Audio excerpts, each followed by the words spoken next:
Good morning children. आज हम सोहनलाल द्विवेदी जी के द्वारा रचित वह जन्मभूमि मेरी कविता पढ़ेंगे। इस कविता के माध्यम से लेखक ने अपनी मातृभूमि के प्रति हमारे कर्तव्यों के निर्वाह की बात कही है।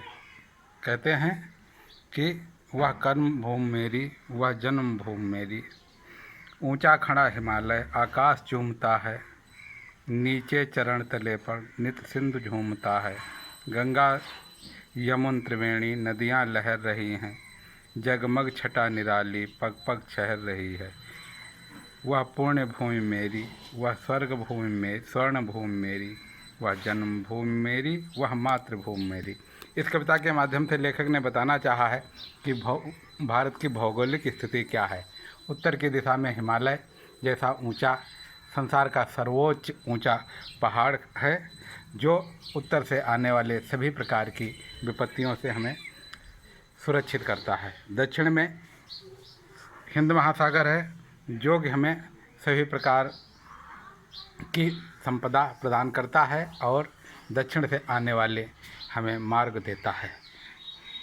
ऐसी तमाम नदियाँ गंगा यमुना सरस्वती त्रिवेणी कावेरी कृष्णा आदि तमाम नदियाँ भारत में बह रही हैं, जिनके जल से सिंचित होकर के यहाँ की भूमि उर्वरा होती है और अनेक प्रकार की फसलें हमें प्रदान करती है, जिससे हम सुख पूर्वक उपभोग करके अपना जीवन आनंदमय बिता लेते हैं। ऐसी हमारी भारत भूमि जहाँ पर पग पग पर नए प्रकार की छटा देखने को मिलती है, नई नई प्रकार के पुष्प फल फूल तथा पहाड़, नए नए प्रकार की जो अनुपम छवि देखने को मिलती है, यह अन्यत्र दुर्लभ है। ऐसी हमारी ये मातृभूमि है, ऐसी हमारी ये स्वर्ग पुण्य भूमि है, ये स्वर्ण भूमि इसलिए कहा गया क्योंकि सभी प्रकार की खाने, सभी प्रकार के उपभोग की वस्तुएं हमें प्राप्त हैं। संसार की सबसे अधिक महत्वपूर्ण धातु स्वर्ण है जो कि हमारे देश में प्राप्त होती है। इसी प्रकार से ये कर्म भूमि मेरी, ये भाग्य भूमि मेरी, ये भी कहा गया है। उन्होंने मातृभूमि को, अपने जन्मभूमि को प्रणाम किया है। इसी प्रकार से अगला है, झरने अनेक बहते जिसकी पहाड़ियों में, चिड़िया चहक रही हैं हो मस्त झाड़ियों में,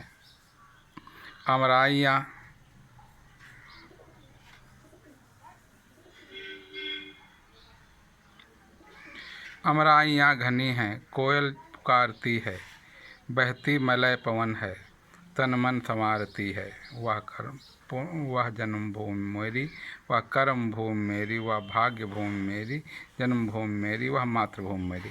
इस प्रकार से कवि ने इस कविता के माध्यम से हमें बताना चाहा है कि हमारी मातृभूमि है तो कैसी है।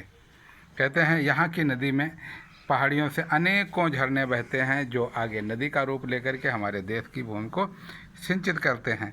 यहाँ पर अनेक प्रकार की चिड़ियाँ, संसार में जितनी भी चिड़िया पाई जाती सब हमारे देश में पाई जाती हैं। अनेक प्रकार के झरने बहते हैं, अनेक प्रकार की नदियाँ बहती हैं, अनेक प्रकार की चिड़िया पशु पक्षी हमारे देश में प्राप्त होते हैं, जिनको देख करके हमारे देश का एक नेचुरल फिनोमेना जिसे कहते हैं, प्राकृतिक सौंदर्य निखर आता है। चारों तरफ अमराई मीन्स होता है आम के पेड़ों पर आए हुए बौर को कहा जाता है। चारों तरफ आम के इत्यादि के अनेक प्रकार के फलदार वृक्ष हैं जो घने हैं और उनमें कोयल बैठ करके कुहू कुहू करती है, अपने आवाज़ सुनाती है। मंद मंद मलय पर्वत से आने वाली सुगंधित हवा बहती है जो तन मन को सुंदर बनाती है, आनंदित करती है, पुलकित करती है। ऐसा हमारा ये पावन भारत देश है। अगला है,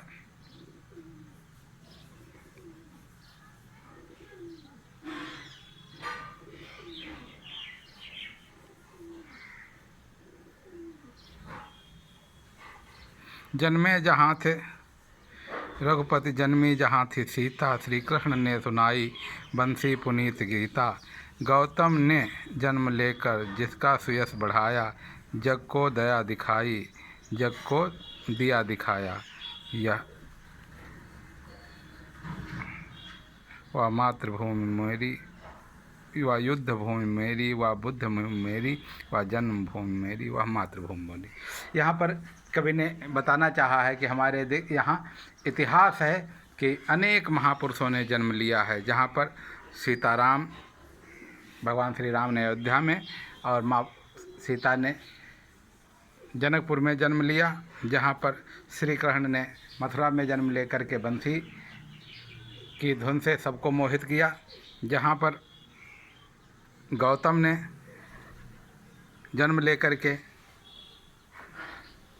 प्यार का संदेश दिया, सभी को मानवता के प्रति उदार बनाने का, अहिंसा से का पालन करने का संदेश दिया। श्री कृष्ण ने राक्षसों का संहार किया, दुष्टों का संहार किया। इसी प्रकार से श्री राम ने अत्याचारी रावण का संहार किया और पूरे समाज को, पूरे संसार को सुख आनंद देने का प्रयास किया। ऐसी ये हमारी जन्मभूमि है, ऐसी हमारी ये कर्मभूमि है। यहाँ पर युद्ध से हम नहीं डरते। युद्ध भूमि भी हमारी है तो हमारी बुद्ध भूमि है। बुद्ध माने होता है बुद्धिमान। यहाँ पर बुद्धिमान लोग रहते हैं, यहाँ पर पढ़े लिखे योग्य व्यक्ति रहते हैं, जो बुद्धि के बल से अपने को, अपने जीवन को सार्थक बनाते हैं, जिससे पूरा संसार लाभान्वित हो सके। इस प्रकार से ये जन्मभूमि हमारी है, ये कर्मभूमि हमारी है। इसकी रक्षा करना, इसको सुंदर बनाना, आकर्षक बनाना, ये हमारा दायित्व हो जाता है। हमें इस प्रकार के कार्य करने चाहिए जिससे हमारे देश की ख्याति बढ़े, यश बढ़े, कीर्ति बढ़े और समृद्ध हो, परम वैभव प्राप्त करे हमारा देश संसार में सर्वोत्तम हो, ऐसा हमारा प्रयास होना चाहिए।